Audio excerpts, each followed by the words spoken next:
Hi, I'm Michaela Moda, the Partner Marketing Specialist here at Connection. Today's edition of Microsoft with Michaela is a little bit different. I had the opportunity to speak with Nicole Caldwell and Cindy Daniels about their role as professional development specialists and the amazing work they're doing within education for Connection. Please take a look, and I hope you enjoy. First question is, you two both work as trainers in education. Can you both tell me a little bit about your training or your background in education? Cindy, do you want to go first?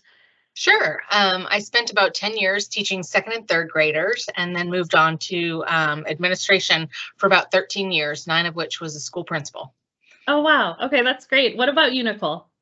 I spent about 10 years teaching down here in Florida, third and fourth grade. And for half of those years, I was really focused on incorporating technology into my classroom, which at the time, like not that long ago, maybe 2014-ish, it was still kind of considered taboo. So we've definitely come a long way. And yeah, I just love helping teachers figure out how they can incorporate that technology into their classroom in a purposeful way. Okay, so is that kind of what then led you to go into training?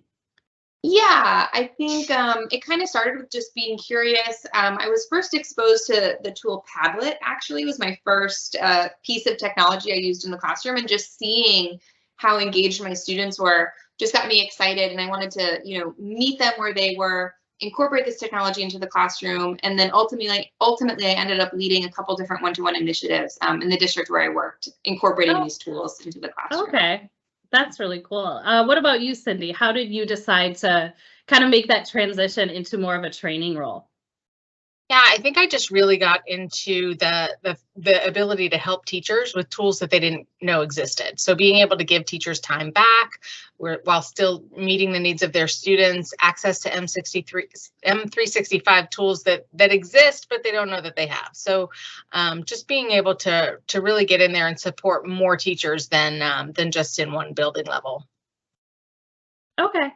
Yeah, that's great. So what is your role at Connection? Can you tell me a little bit about what you two do?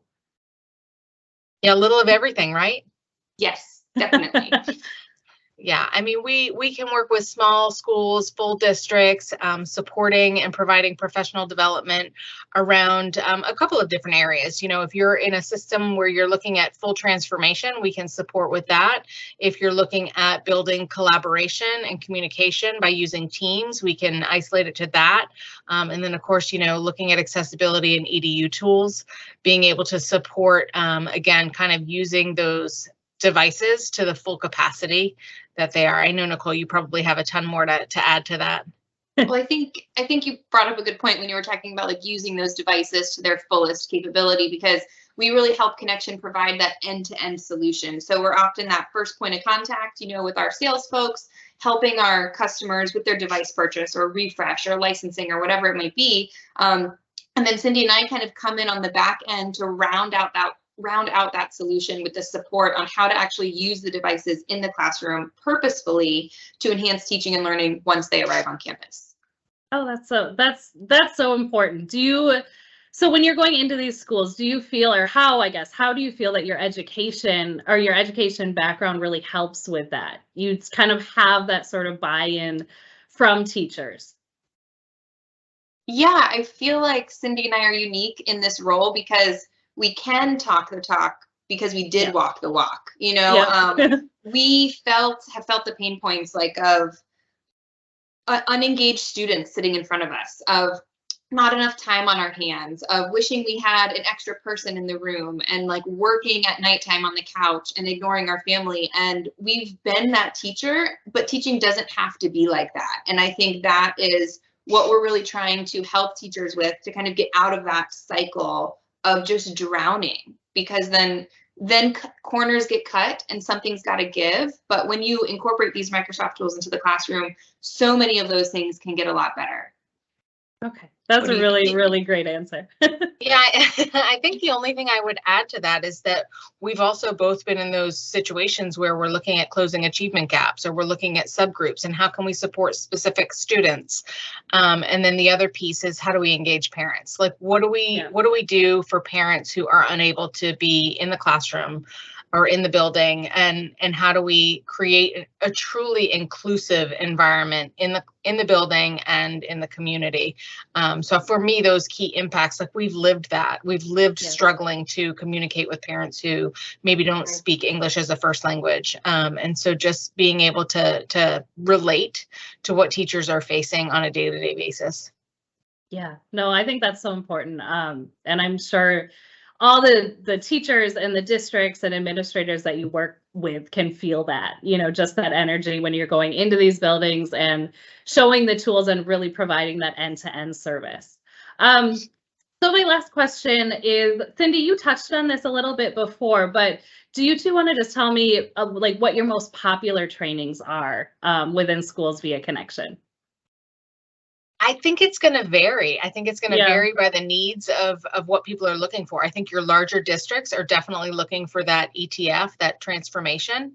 I think some of your districts are looking for the certification programs, like can we provide the ME and the MAE certification so that they can build capacity?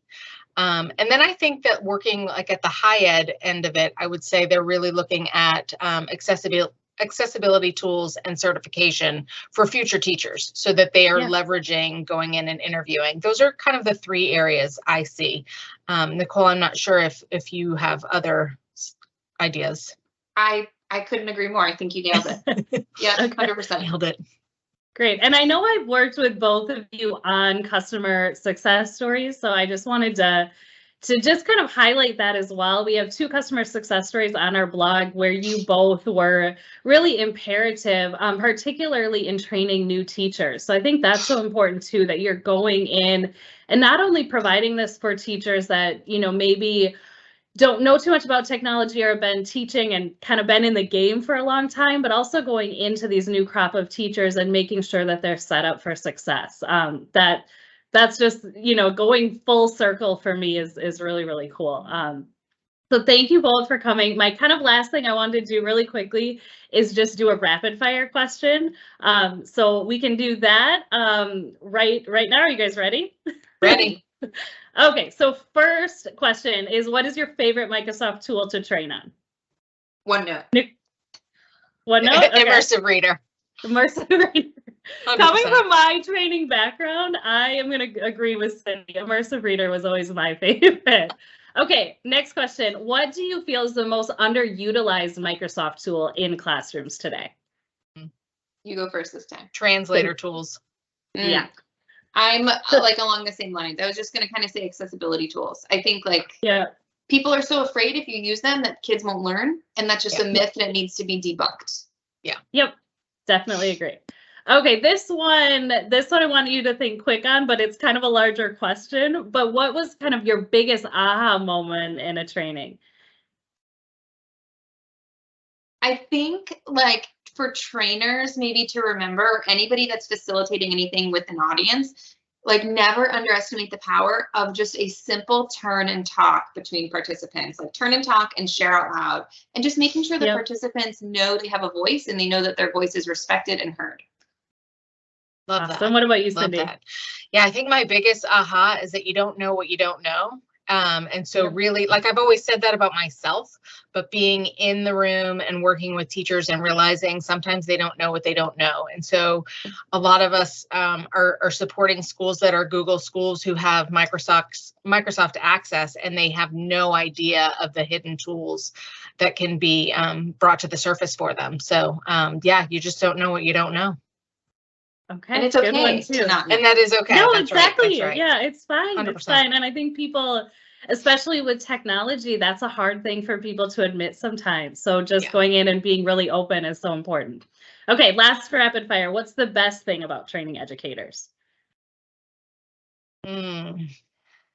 For me, it's hearing them come back and talk about students that they've worked with, families that they've worked with, and that they've provided, a new experience and access that they didn't have before, and just what those successes, or even sometimes those failures that bring success, look like. That's huge for me. Yeah, I think good one. What about you, lines, Nicole? I think it's just their passion and feeling the passion from educators, I think is really unique to maybe any other profession. And when they really believe in something and see the power that something can offer them, teachers just get so excited and they're all in, which then leads them to exactly what Cindy was talking about, like coming back and sharing those success stories. Definitely. All right, that was all I had. Cindy, Nicole, I love you guys. I love working with both of you. Thank you so much for sharing with me. I wrote a blog post about Cindy and Nicole's role at Connection, so please see the link to that in the YouTube notes. And thank you both so much. Have a great day.